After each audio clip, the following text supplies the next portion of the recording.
Bom dia, boa tarde, boa noite, sejam muito bem-vindos ao sexto episódio do podcast Contra a Curva, o teu podcast de Fórmula 1 no Fair Play. Eu sou o Luís Moura e, como é habitual, estou com o Diogo Soares para mais um episódio hoje sobre o Grande Prémio do Japão e a antevisão do Grande Prémio da China. Antes de mais, olá Diogo, bom dia, tudo bem? Bom dia, Luís, tudo bem? Bem disposto? Eu estou bem disposto. Quero é só avisar quem estiver a ver ou ouvir que, por problemas que nos são absolutamente alheios, este episódio está predestinado a ter uma difícil realização, porque as nossas internets não estão a funcionar corretamente. Qualquer coisa, a culpa é da Mel. Nós prometemos que tentamos de tudo para que isto funcione dentro da normalidade, mas hoje vai ser difícil. Portanto, se o Diogo ou se eu, em algum momento do podcast, saímos e depois tornámos a entrar, a culpa é do Wi-Fi da Mel. Mandem mensagem para a Mel, não mandem mensagem para o Fair Play, porque o Fair Play não tem culpa disso. Brincadeiras à parte, vamos começar a análise, Diogo, porque há muita coisa a falar. Sugeria, antes de irmos ao vencedor do Grande Prémio, que sem surpresa foi o Max Verstappen e a Red Bull, mas antes de irmos aí, sugeria começarmos a falar sobre o início. A corrida começou às 6 da manhã e importa informar, do meu ponto de vista, que este fim de semana eu fiz um esforço para acordar na qualificação e na corrida. Vi a qualificação e vi a corrida. Arrependi-me de ter acordado na sala, porque a qualificação foi francamente modesta, não houve nada que me tivesse captado a atenção, mas eu acordei, vi a corrida e arrependi-me também de ter acordado às 6 da manhã, porque a verdade é que a corrida só começou realmente às 6h30, depois de uma bandeira vermelha na primeira volta, de um incidente entre Ricardo e Albon, e é aí que eu gostava de começar, Diogo. Não no incidente em si, porque esse incidente parece essencialmente ser responsabilidade total de Daniel Ricciardo.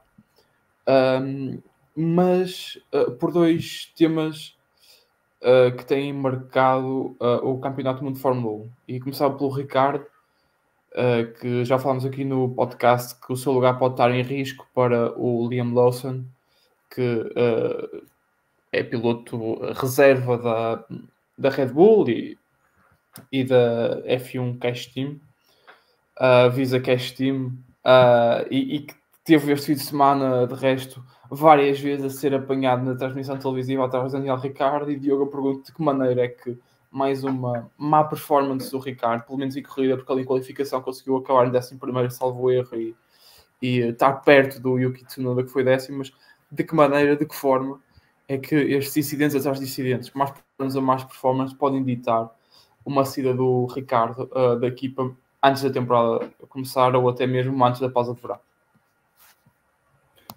É assim, eu acho que o nome Ricardo é demasiado forte para haver uma substituição assim, pelo menos numa fase inicial de uma temporada, não acredito.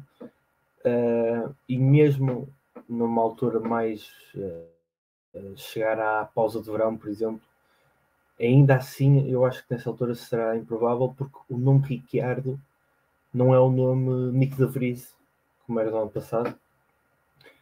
E daí eu acho improvável uma substituição ao meio da temporada. No entanto, neste momento, se eu tivesse que dar uma aposta, de certeza que no final da temporada ou no início da próxima temporada não é o Ricciardo que vai estar naquele carro. Sim, só para não fazer esquecer quem nos está a ouvir, que nos rumores de Twitter e de Instagram e de redes sociais que valem o que valem, que é praticamente nada, o Ricardo era dado como um dos candidatos a assumir o carro da Red Bull em 2025, portanto. Só para deixar este ponto assente, porque as pessoas têm realmente acreditado e falado que isso era uma possibilidade. Deixa-me só, antes, eu percebi que querias complementar o teu raciocínio, mas eu vou só intervir para deixar no meu ponto de vista numa coisa que tu disseste, que foi o nome Ricardo ter peso demais. É verdade, o Ricardo é um piloto que ganhou 8 grandes prémios na sua carreira, portanto é um piloto vencedor de grandes prémios, é um piloto que em tempos foi visto como um candidato a campeão do mundo de Fórmula 1. Mas quando se está nas hostes da Red Bull, não me parece que não me importa. É muito à vontade de Helmut Marko, de Christian Horner também, apesar de terem andado ou de andarem um bocadinho separados por causa de toda aquela questão da investigação interna na Red Bull, mas não me admirava, nem ficava muito espantado se o Helmut Marko acordasse resmungão num dia de verão e fizesse um telefonema para afastar o Ricardo da sua equipa secundária. Mas desculpa, Diogo. Força, continua. Não, lá está. Não é impossível que aconteça, mas eu acho que é mais difícil de acontecer do que comparando com o Nick de Vries na época passada. Mas é muito por aí. Eu tenho muitas certezas de que o Ricciardo no final da temporada sai. Tenho algumas dúvidas de que sai a meio da temporada. Mas, por exemplo, isto tu falavas dos rumores de Twitter, de darem o Ricciardo como o futuro piloto da Red Bull de novo. Neste momento eu até olho mais para o Tsunoda ocupar esse lugar se tivermos que comparar os dois pilotos da Visa Cash App. No entanto, mais à frente falamos do Tsunoda porque lá está, merece que se fale apenas dele. Quanto ao acidente em si, assim, a responsabilidade é toda do Ricciardo, mas acho que não é daqueles acidentes que dá para crucificar um piloto. É um incidente de corrida de primeira volta, numa pista que é estreita. O Ricciardo, para não bater no Stroll que está do lado esquerdo, bateu no Albon que está do lado direito, acontece. E acho que também foi muito por aí que nem sequer foi penalizado. Eu acho que o próprio Albon reconheceu que aquilo era uma situação difícil e provavelmente não o viu, por isso também ajudou ao Ricciardo a não ser penalizado para a corrida da China, por exemplo. Por isso, sim, mais um fim de semana negativo em muitos pontos para o Ricciardo, porque não termina, aliás, não completa a primeira volta da corrida, mas de notar que a qualificação até foi algo positivo, um 11º lugar.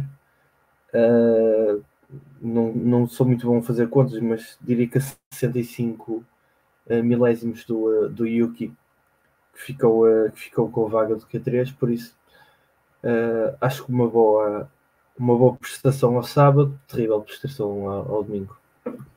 Sim, e foi uma pena nesse ponto de vista, Diogo, para o Ricardo, porque realmente notou-se ao longo do fim de semana que ele estava mais próximo do Tsunoda. E quanto ao acidente, eu concordo contigo, a responsabilidade é total do Ricardo. Também considero que não é um incidente, um erro que requer uma penalização. O que para a FIA é de saudar, porque depois daquilo que se passou na Austrália com a penalização de Alonso, muito bem, FIA, porque realmente conseguiu discernir aquilo que é um incidente de corrida, aquilo que não é um incidente de corrida. Quanto ao erro em si, antes de passar para o outro visado do acidente, que foi o Albon, eu acho que o Ricardo sofreu um bocadinho da sua baixa confiança e o Ricardo está numa daquelas alturas em que parece que tudo corre mal. Corre mal o piscar de olhos que o tira da Q3, comparado com o seu colega de equipa. Corre mal este incidente, apesar de ele ter alguma responsabilidade, porque, quer dizer, é verdade que a pista é estreita, Diogo, é verdade que estavam muitos carros ali, mas não é menos verdade que o Ricardo já correu em Suzuka dezenas de vezes e que sabe isso melhor do que ninguém. Se calhar naquele grid, melhor do que ele, só sabe o Hamilton e o Alonso, não é? E não deixa de ter algumas responsabilidades e é um erro inteiramente de Ricardo. Vamos ao Albon muito rapidamente. O Albon estava a correr com um chassi do Sargent e também o destruiu. Não por culpa dele, é verdade, porque foi colocado fora de pista pelo Ricardo, mas ainda há Williams e se calhar fica também feita aqui a análise à corrida dos britânicos, porque não há muito por onde ir. Os problemas de chassi estão a ser grave, a falta de chassi está a ser gravemente, ou está a ser um fator que prejudica muito a Williams, porque Sargent também teve um despiste num dos treinos, no treino livre número 1, penso eu. Não destruiu porque foi reparável, mas danificou o chassi. Agora o Albon está a ser um mau início de temporada para a Williams, num ponto de vista mais técnico e operativo do que propriamente esportivo. Não sei se concorda.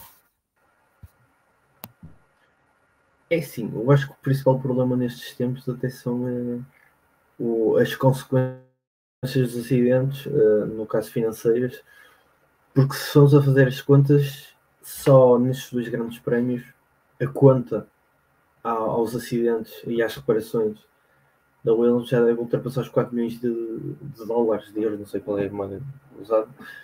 mas já é muito dinheiro gasto pela Williams com acidentes, os dois principais com o Albon,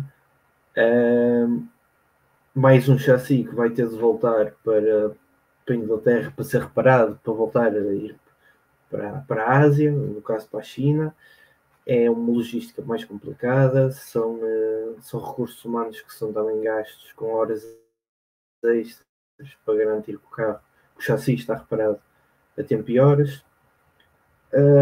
Assim, o Albon este fim de semana acaba por ter azar.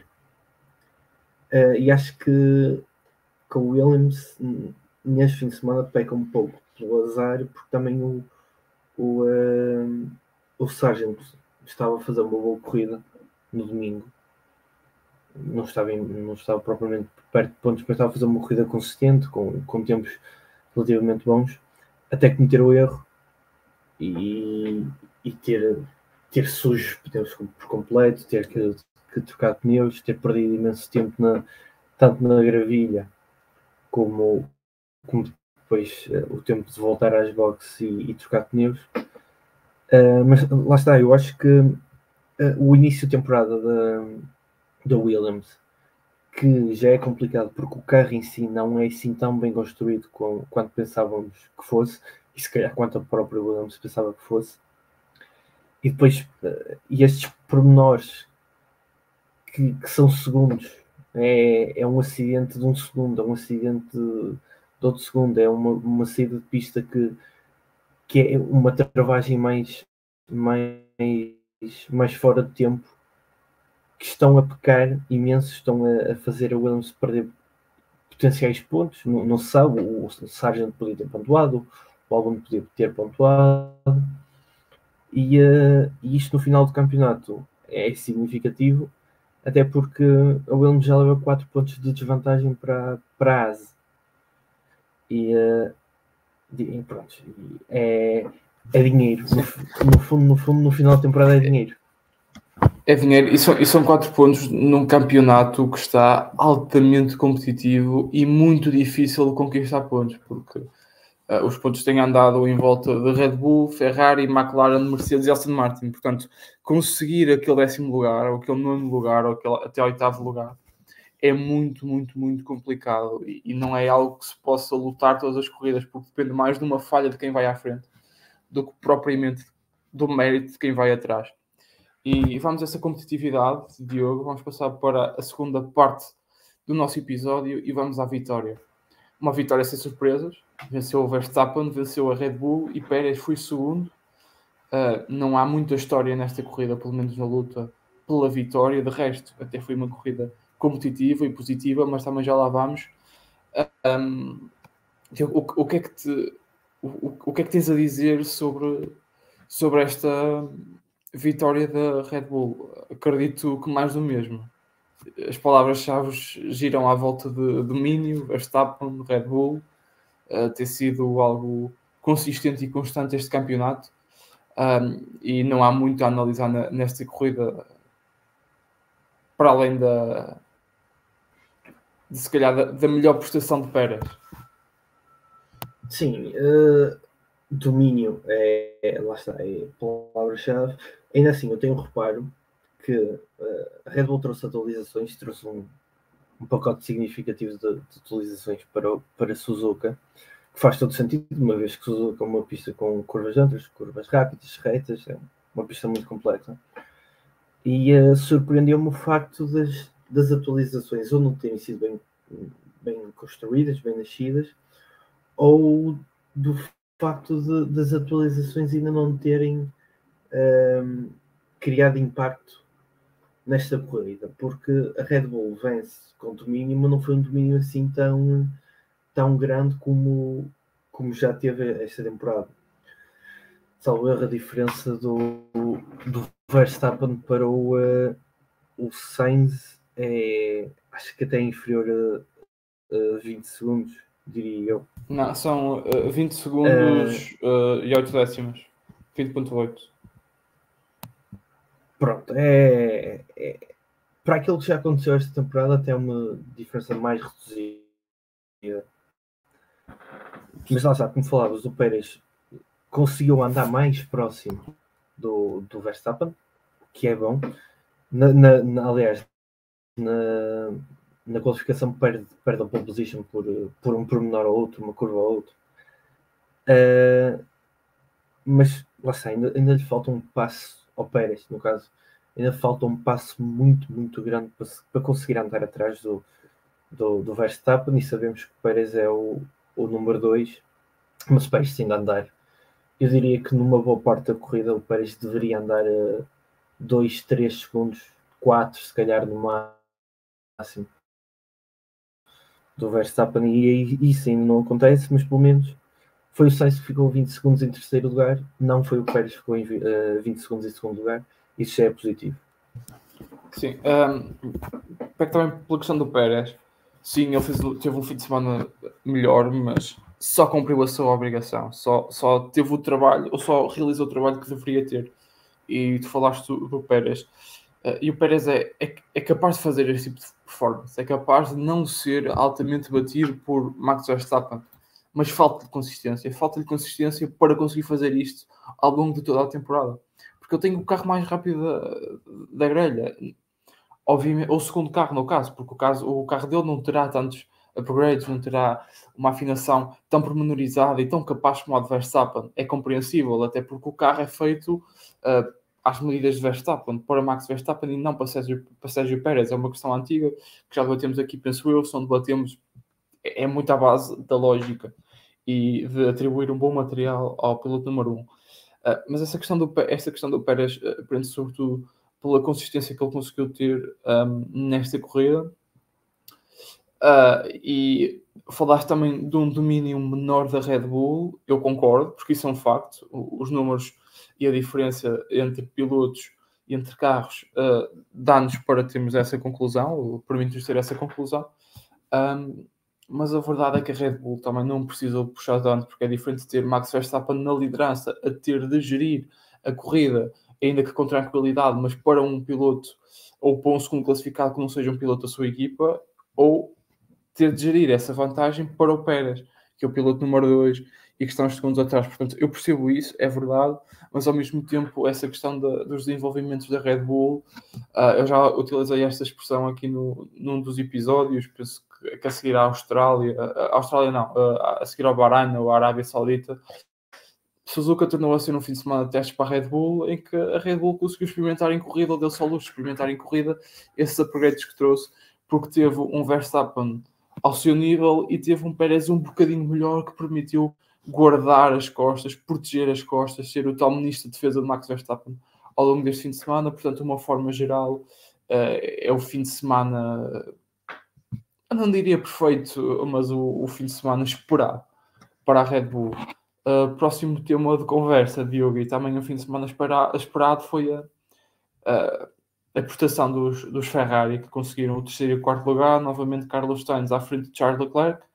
Desta feita, o Sainz qualificou-se em quarto e conseguiu recuperar o terceiro posto na corrida para o Lando Norris, e o Leclerc teve uma qualificação francamente, e desculpa uma expressão, mas desastrosa para aquilo que é o habitual nível no monegasco, que ainda assim com uma estratégia diferente, positiva, com uma boa prestação dos Ferrari, ou do Ferrari número 16, conseguiu ir até à quarta posição, que acabou por ser um grande resultado para o piloto monegasco, que foi considerado pelo público em casa, o público que se atreveu a levantar-se às 6 da manhã ou 7 da manhã, dependendo do país europeu ou de outro qualquer país do mundo, para votar, e votou nele como o piloto do dia. Diogo, acho que é justo começarmos por Sainz. É um Sainz motivado por ser um dos pilotos mais abordados do Campeonato do Mundo de Fórmula 1 agora, e também motivado pela vitória que teve, aliás, na Austrália, a fazer aquilo que lhe competia, ou achas que poderia ter feito mais? Se calhar, reconstruindo a pergunta, Sainz fez acima daquilo que lhe era devido, ou poderia ter feito ainda mais? Sim, eu acho que o Sainz, mais que isto, era difícil. E ele faz uma corrida extraordinária, mais uma vez. Ultrapassa o Lando logo no início. deixou Lando para trás e começa a construir a partir de uma vantagem confortável, não muito grande, mas confortável em si. Mais que isto seria apostar no lugar, mas depois havia o risco do carro estourar ou dos pneus acabarem. Por isso eu acho que mais que isto era muito difícil e ele faz uma corrida muito consistente, no caso consistentemente rápida. Há determinadas alturas em que ele vê-se no meio do tráfego e consegue soltar-se do tráfego facilmente. Então do Sainz é uma corrida muito boa mesmo, ao nível, quase ao nível da corrida da Austrália. A diferença é que neste caso os Red Bull tiveram ao seu nível natural, por isso merece todos os louros, merece o pódio que conquistou, que já são mais pódios com o Leclerc, ou melhor, já eram mais pódios, mas agora a diferença é maior. Já tem mais uma vitória com o Leclerc, ainda assim está atrás nos pontos, na tabela de pontos, porque perde a corrida na Arábia Saudita. Mas esta corrida é um reflexo do campeonato extraordinário que tem feito o Sainz. E lá está, tu falavas, está a ser deve ser o mais cobiçado nesta altura do campeonato, tanto pela Mercedes como pela Red Bull, e eventualmente outras, nunca se sabe, mas essa vontade dos outros quererem, e principalmente se for a Red Bull, se ele estiver interessado na Red Bull, que eu acredito que até esteja, naturalmente que terá de dar um litro para conquistar esse lugar. Por isso acho que nesse sentido está no caminho certo, e acredito que continua no caminho certo no resto da temporada. Quanto ao Leclerc, que faz um corridaço, a classificação é francamente má.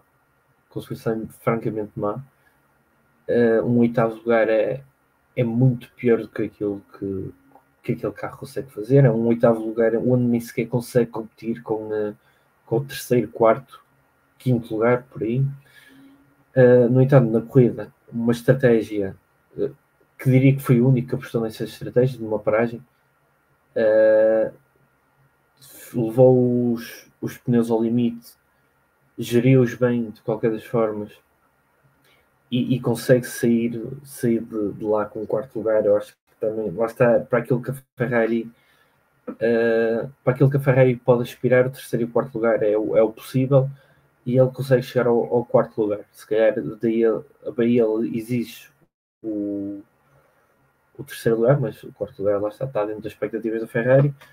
Acaba por pôr durante a corrida, mete a McLaren numa situação complicada, em que não sabe se cobre com o Norris, não sabe se são de cobrir o Sainz ou o Leclerc. Acabam por cobrir o Leclerc e não acabou por ser a melhor estratégia, mas a McLaren já falámos. Vou deixar para ti agora, para dar os teus remates sobre a Ferrari. Sobre a Ferrari, se calhar começava pelo fim e depois ia ao Sainz, só para não cobrar essa linha de raciocínio, porque a Ferrari esteve muito, muito bem na estratégia. E essa questão de usar o Leclerc para fazer o checkmate com os dois carros, ou seja, porque obrigou o Norris a parar, e na paragem o Norris estava à frente do Leclerc, merecia o atrás, porque a Ferrari fez uma paragem mais rápida e o Leclerc conseguiu fazer uma melhor volta de entrada. Então a Ferrari conseguiu ultrapassar um dos carros e depois reteu Norris, que teve uma falta de ritmo por antes Ferrari, fez com que se fosse atrasando e com que Sainz na frente da corrida ou atrás dos Red Bull com uma grande distância em relação ao carro da frente e com muito ar limpo conseguisse imprimir um bom ritmo. E depois comparou até que dos Mercedes, mas ultrapassou com facilidade Hamilton. Russell, quando o Sainz estava a chegar à sua traseira, foi à boxe, e depois foi uma questão de tempo, porque o Ferrari estava com um excelente ritmo a nível de corrida, estava com pneus novos, ultrapassou com facilidade Norris, e depois, por ordem de equipa, a Ferrari jogou bem, foi merecido. e mandou o Charles Leclerc encostar e deixar Carlos Sainz passar. Não faria sentido estarem os dois pilotos a arriscar ultrapassagens e uma luta quando era mais do que previsível que Sainz tivesse o poderio e a capacidade para ultrapassar o Leclerc. Portanto, a nível da estratégia, muito bem a Ferrari. É surpreendente, mas parece-me que esta temporada é um exemplo de que as mudanças propostas por Frederico Vasseur estão finalmente a surtir algum efeito, porque a Ferrari desde o início da temporada, e já lá vamos, Diogo, no Grande Prémio concluído, penso eu, tem estado bem na estratégia, tem estado bem no pit stop, tem estado bem na operacionalização do carro em pista, também é um pormenor importante. E quando falo desta operacionalização do carro em pista, falo das saídas e do tempo das saídas para a pista, da maneira como se utiliza o carro, e portanto tem estado bastante bem. E isso é um ponto positivo a destacar para a Ferrari, que apesar de não estar perto da Red Bull, está muito melhor que a Mercedes e a McLaren de uma forma consistente. Isso é uma aspiração para conseguir começar a trabalhar para o carro de 2025. Carro de 2024 também muito capaz de gestão de pneus. Foi uma surpresa enorme para mim, porque a Ferrari nas épocas passadas era, infelizmente, para eles, conhecida por desgastar de uma forma muito rápida os pneus e de estragar, e conseguiu fazer de uma forma muito competitiva uma corrida só com uma paragem, usar um set de médios e um set de duros, e os médios de Leclerc, no momento em que ele ficou à frente da corrida, ele estava a melhorar os seus tempos de uma forma fácil, quer dizer, fácil nunca é, mas de uma forma consistente, e estava a conseguir aumentar o ritmo. E isso é exemplo da maneira como o Ferrari está a tratar muitíssimo bem os pneus, e os homens de Maranello, depois da vitória que conseguiram na Austrália, com as indicações do Japão, devem estar orgulhosos do trabalho realizado até agora e olhar com esperança para o futuro. Sainz, muito rapidamente, para não nos alongarmos, porque ainda temos de falar sobre McLaren, Mercedes, Alonso e Tsunoda. Há um ditado popular que eu gostava de reverter. O ditado popular é ir à feira das trocas e sair a perder. Acho que já ouviste. Vou à feira das trocas e vou sair a perder. E no caso da Red Bull, em relação à Sainz, pode ir à feira das trocas e ficar a ganhar. Se fosse o Horner ou o Helmut Marko ou alguém da direção da Red Bull, estava a ligar todos os dias ao Sainz para assinar pela equipa, porque é um homem da casa que começou a sua carreira na Fórmula 1 como companheiro de Max Verstappen. É verdade que conhecemos o feitio do espanhol, da família Sainz, e vai querer ganhar, e vai querer ser melhor que Verstappen, e eu aprecio isso. Ele saberá melhor que ninguém que se acontecer, quando assinar pela Red Bull, isso é impossível acontecer. Portanto, Max vai ser o número 1, mas será um piloto número 2, se calhar um dos melhores do campeonato e de sempre, porque se ele faz isto com a Ferrari, que está um nível abaixo da Red Bull, e se consegue superiorizar o Leclerc, fará muito melhor que Pérez. Portanto, eu acredito mesmo que para 2025 será uma luta entre Mercedes e Red Bull, para ver quem que consegue levar Sainz. Se Sainz for para a Red Bull, essa questão da feira das trocas, ficam os dois a ganhar, poderá perder a Ferrari, dependendo daquilo que fará Lewis Hamilton, e ganhará certamente a Red Bull, porque ainda que com todo o respeito por Sérgio Pérez, o Sainz está numa fase da carreira diferente, por si só, superior. A McLaren, já falámos dessa questão da estratégia e de cobrir, faz sentido relacioná-la com a Ferrari, porque foi uma luta entre as duas, e eu tenho uma pergunta muito... Quer dizer, a resposta não é fácil, ia dizer que tinha uma pergunta com uma resposta fácil, mas uma pergunta direta com uma resposta que será um bocadinho mais longa. Mas, Diogo, primeiro, pergunto se concordas que houve uma diferença competitiva entre Piastri e Norris, e se sim, de onde é que vem essa diferença? Só de relembrar que o Norris acabou a corrida em quarto, sim, e o Piastri em oitavo. Sim. Há diferença de competitividade, e é uma diferença de competitividade em Suzuka que já aconteceu no ano passado, porque, principalmente em corrida, porque em qualificação se calhar até conseguem ter uns tempos mais equilibrados entre um e ele. entre um e o outro, perdão. Mas em corrida parece muito mais que o Norris nesta pista se sente mais confortável que o Piastri. Já no ano passado, se bem te lembras, Piastri estava à frente do Norris, só que a andar mais devagar, mais lento. E, entretanto, há uma inversão. A equipa pede para inverter os lugares. Entretanto, Piastri eu acho que termina mesmo fora do pódio. E estão os dois em segundo, terceiro. E termina mesmo fora do pódio. O Norris desapareceu. O Norris desapareceu completamente da corrida de Piastri. Foi uma coisa alucinante. O Norris fica em segundo e depois o Piastri fica, já não sei, em quarto, quinto. Mas parece-me que há esta diferença de competitividade dos próprios pilotos nesta pista. Talvez por o Piastri no ano passado estreou-se, este ano ainda está relativamente verde na pista. No entanto, talvez haverá outros motivos, afinações. Naturalmente que o Norris é mais experiente, então consegue se calhar fazer melhores afinações que o Piastri. Ainda assim, a corrida de Norris não é negativa de todo, peca na estratégia, e não é provavelmente culpa dele, é mais culpa da equipa, porque ficaram indecisos entre ficar a cobrir o Sainz ou ficar a cobrir o Leclerc. Então se calhar é negativo, mas preferiram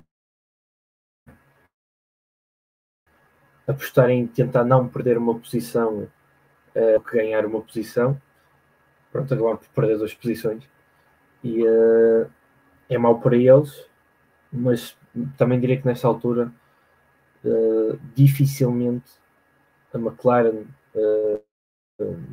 nos próximos grandes prémios, vamos pôr até à pausa de verão, a McLaren conseguirá andar mesmo ao ritmo da Ferrari. E temos já o exemplo do André Stella, que disse que Mónaco, por exemplo, já entregou o jogo de Mónaco. Mónaco vai ser uma corrida muito complicada para a McLaren, e sabemos perfeitamente que a Ferrari costuma dar-se bem no Mónaco. Por isso, até um certo ponto, a Ferrari vai estar superior à McLaren. O Norris, se calhar, poderá estar superior ao Piastri numa fase inicial, apesar que quando chegar agora estes circuitos de Europa, onde Piastri se destacou nas formas de promoção, se calhar aí poderemos ver um Piastri mais competitivo, mais próximo de Norris, e se calhar com melhores resultados, se calhar fazer pódios, nunca se sabe, depende de quem à sua frente não terminar a corrida, mas será muito por aí. As diferenças de ritmo entre os dois pilotos é muito uma coisa de estilos de pilotagem, de qualidade, pilotagem. É muito sobre o piloto. Tu roubaste-me parte da minha resposta, mas só relembrar que o Piastri esta temporada em alguns momentos tem estado melhor do que Norris, e a minha justificação prende-se também com um bocadinho aquilo que tu disseste e com a relação de duas variáveis, a diferença da afinação e a experiência. O Piastri já tem alguma experiência no campeonato de Fórmula 1, chegou a ganhar uma corrida sprint no ano passado, está a fazer uma ótima temporada, mas esta é a segunda vez que correu em Suzuka, porque Suzuka não faz parte das pistas que compõem o campeonato do mundo de Fórmula 2.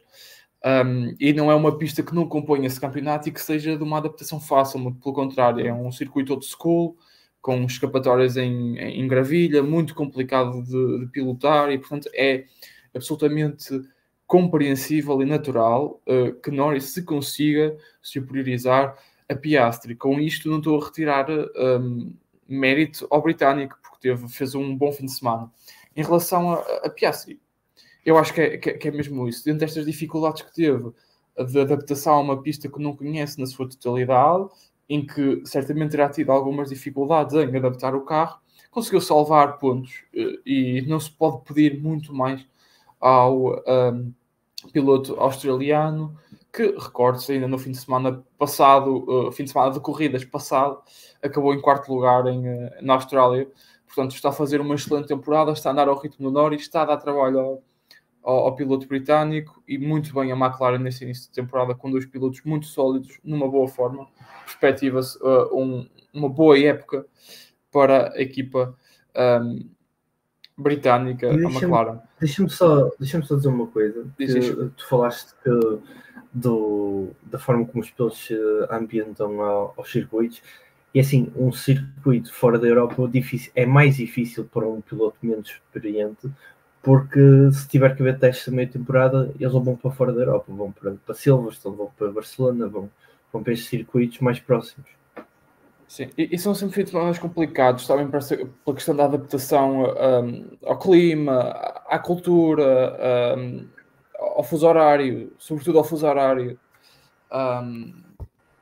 Portanto, é normal, faz parte daquilo que é o Campeonato do Mundo de Fórmula 1, portanto o Piastri também tem que estar preparado para isto, mas eu gostava de tornar a referir aquilo que eu acho que é, se ele tivesse ficado fora dos pontos, se ele tivesse tido uma diferença ainda maior em relação ao Norris, se tivesse tido um fim de semana desastroso, aí sim era criticável a prestação de Piastri.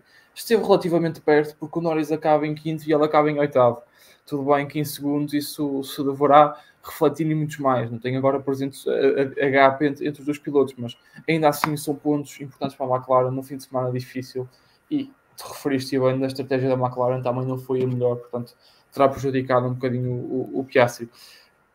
Uma estratégia que foi em tudo estranha, e Diogo, a corrida foi domingo às 6 da manhã, portanto eu posso estar aqui a errar, corrija-me por favor, mas o Alonso usou macios, médios e duros. Não sonhei com isso. Sim. Aconteceu mesmo. Sim. Exatamente. Aconteceu mesmo. E conseguiu. Aconteceu assim, mesmo. Exatamente. Acabou em sexto. E mais ninguém fez isto. É. Eu acho que por motivos óbvios, porque ele começou de macios e depois vai para os médios e depois vai para os duros e faz uma corrida estranha.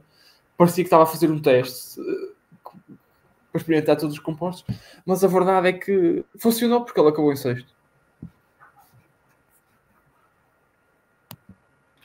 Sim, eu acho que isto acontece. Essas estratégias completamente... não sei como é que é de adjetivar estas estratégias. Mas estas estratégias, digamos que mais estranhas, acontecem porque também o Alonso. O Alonso faz o que quer porque corre bem. E ele sabe que vai correr bem. O Alonso tem um conhecimento sobre isto que mais nenhum piloto tem, e por isso pode fazer umas coisas um bocado estranhas e provavelmente vai correr bem. E este era um fim de semana não muito fácil para Aston Martin.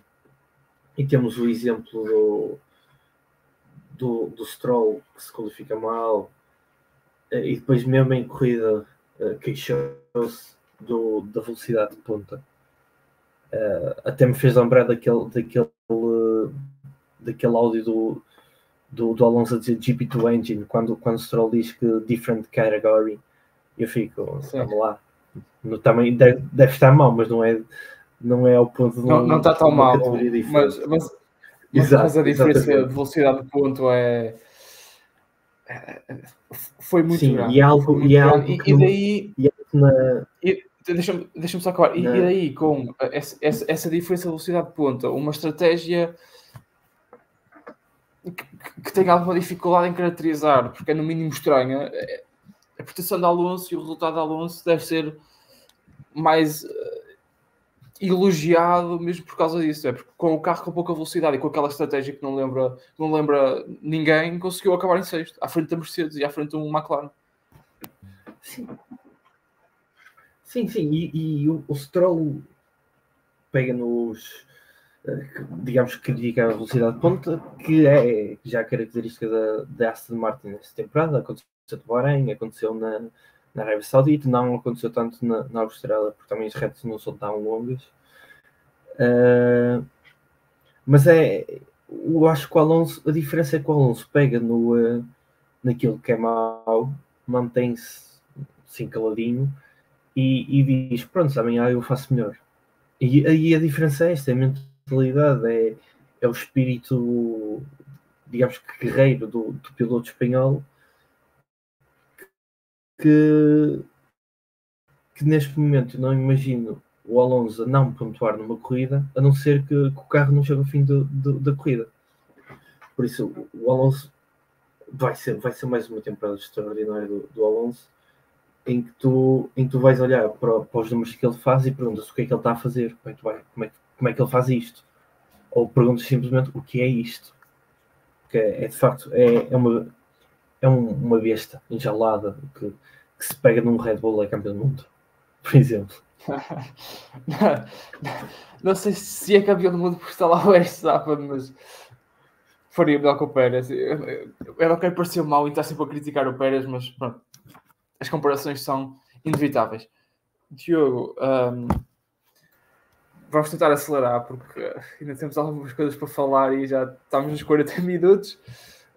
Infelizmente o tempo que nos é destinado não dá para analisarmos na íntegra e em profundidade aquilo que nós gostávamos de analisar, que era volta a volta.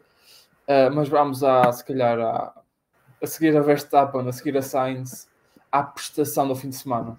Yuki Tsunoda, o piloto da casa, tinha aquela box repleta de familiares, tinha milhares de fãs nipónicos nas bancadas a apoiá-lo e conseguiu qualificar-se em 10º, manter esse 10º lugar com uma maturidade e uma calma. Eu torno a repetir, uma maturidade e uma calma que não é característica do japonês. É uma das prestações do fim de semana. Eu acho que sim, não há muito mais a dizer em relação ao Tsunoda, porque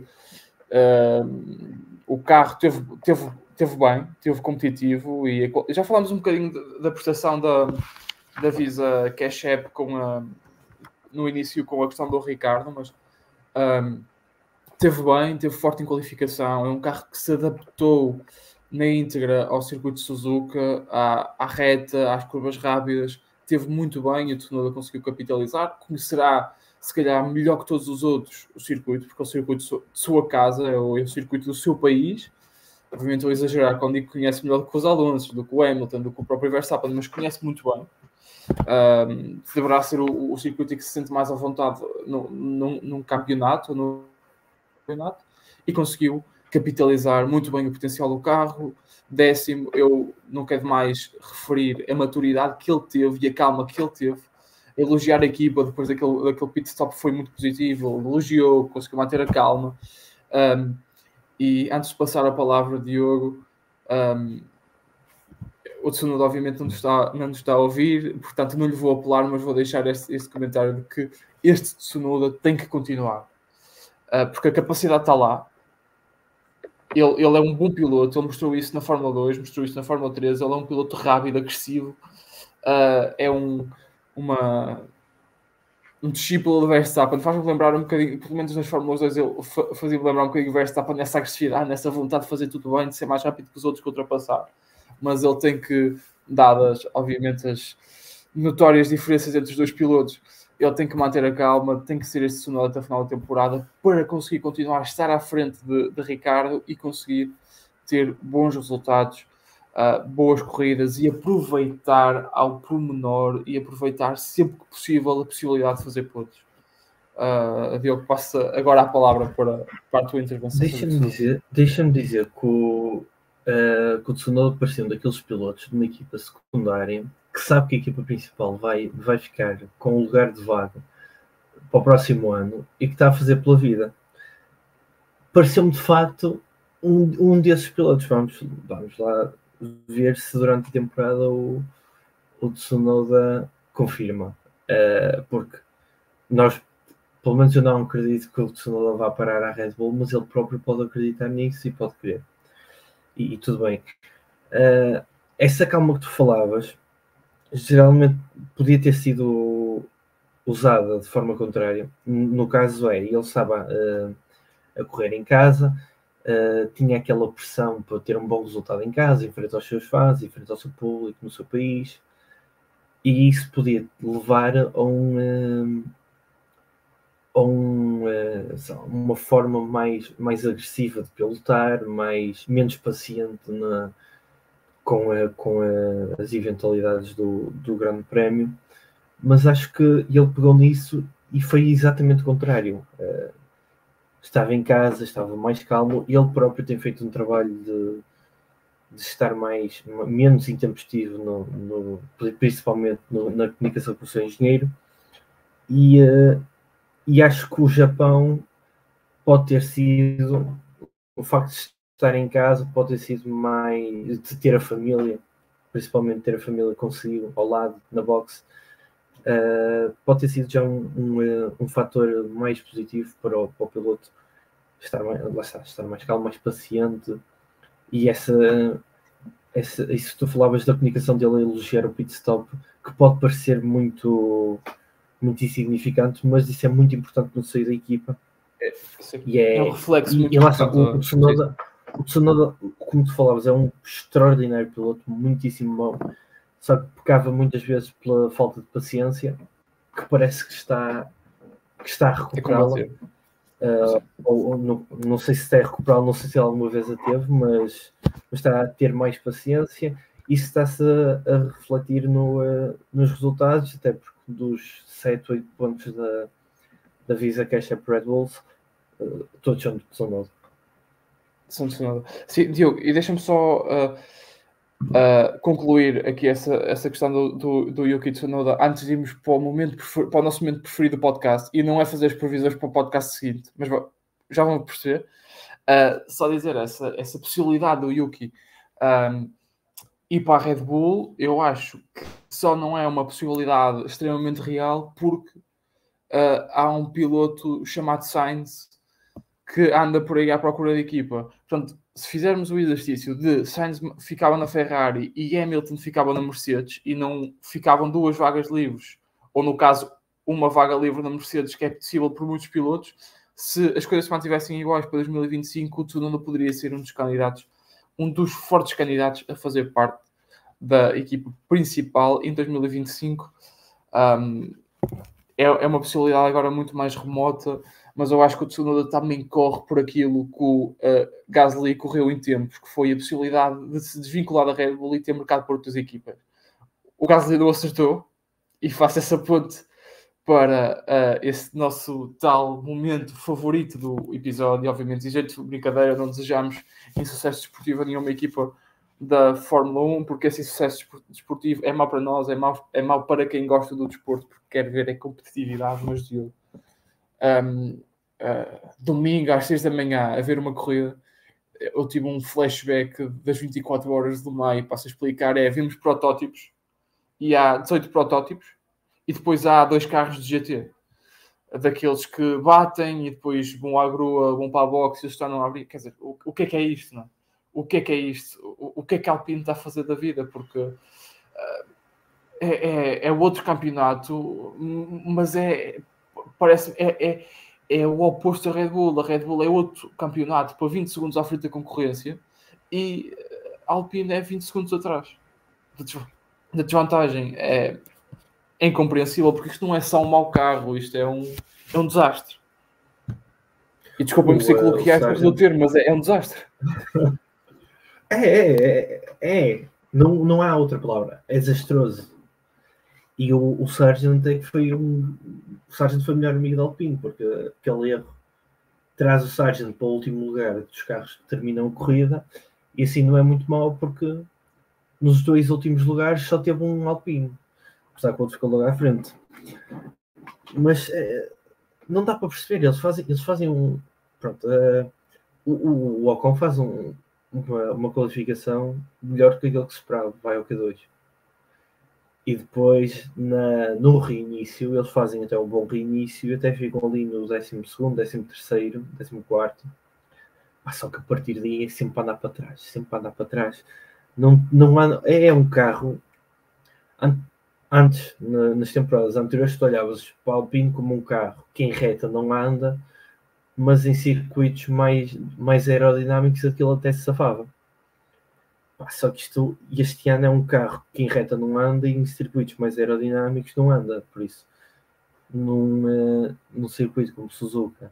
Não é questão de não andar, Diogo. Ele anda, só não vira, não dá para virar. Não.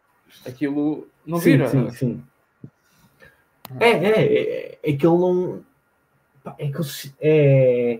Há muito aquela piada de não sei o que é consistente, é consistentemente mau, e no caso é o caso da Alpine. A Alpine este ano está consistente, mas é consistentemente má.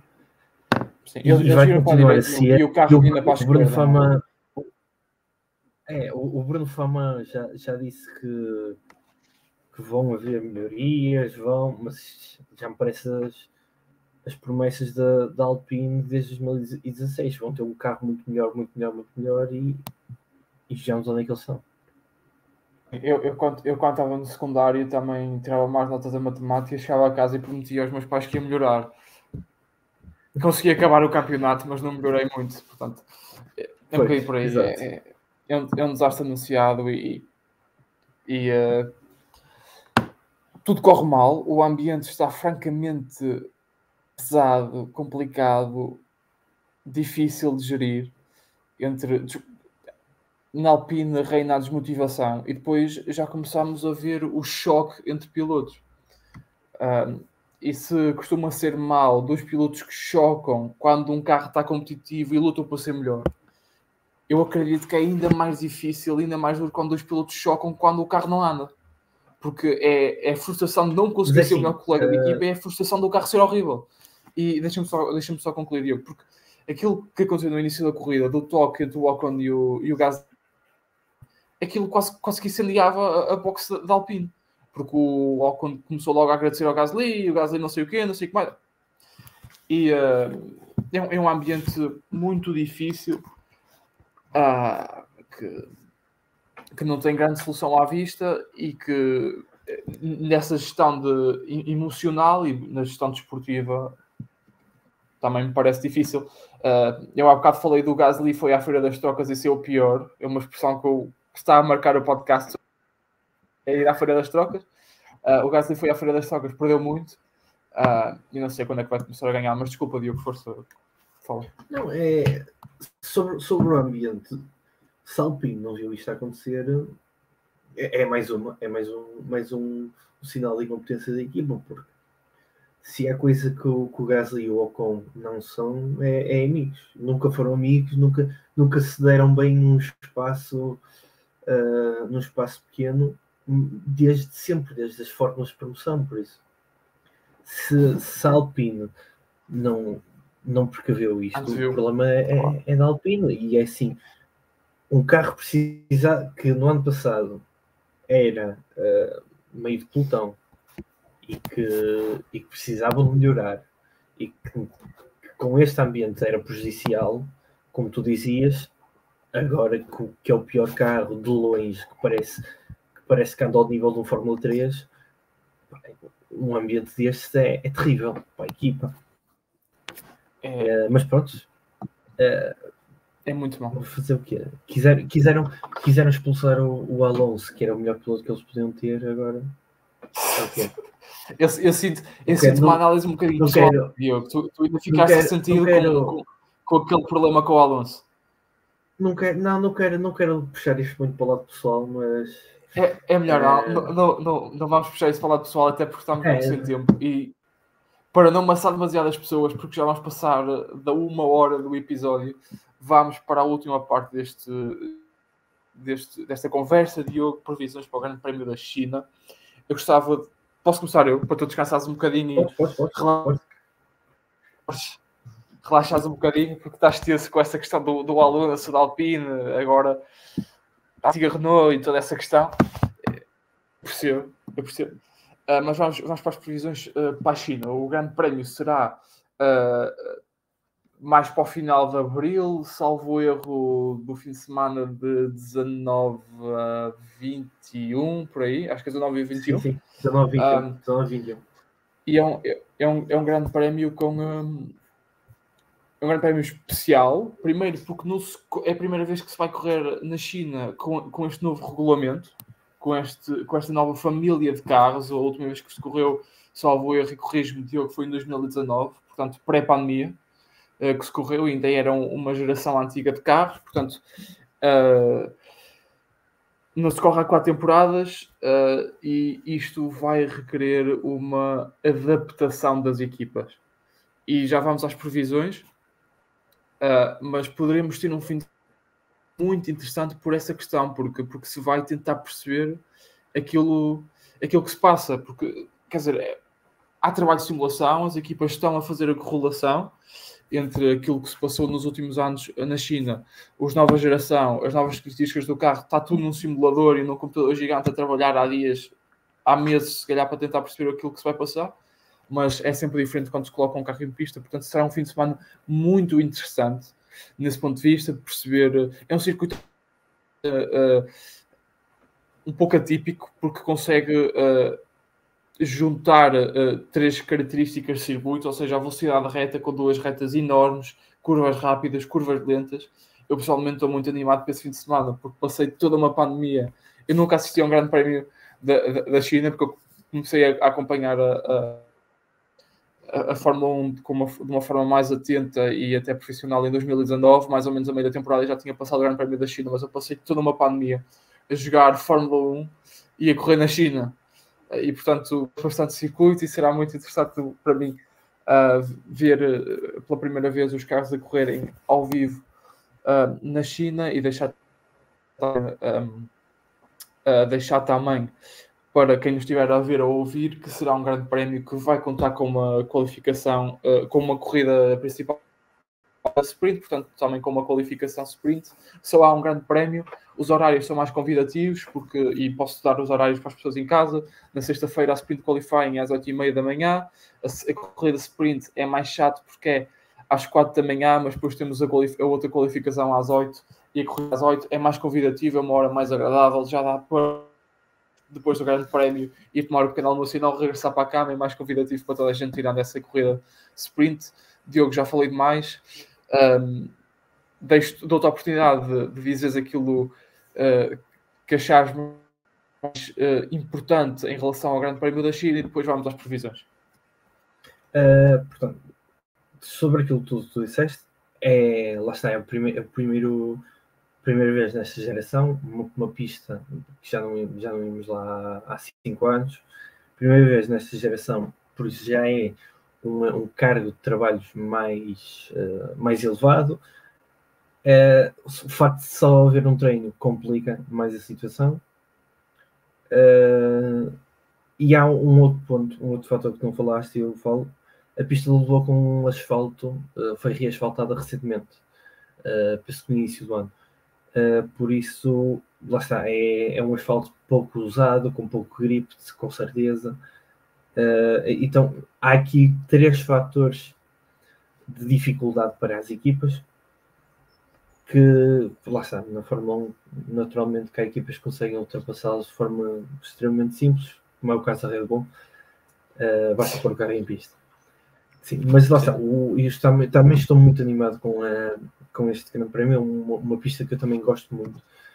Acho que aquela reta, digamos, a reta oposta, que acaba num hairpin, é extraordinária. Não é a primeira vez que eu vejo um Grande Prémio da China já, forte. Mas lá está, exato, tenho esta saudade. Lembro perfeitamente do Grande Prémio da China em 2018, quando houve a batida entre o Verstappen e o Vettel naquela curva.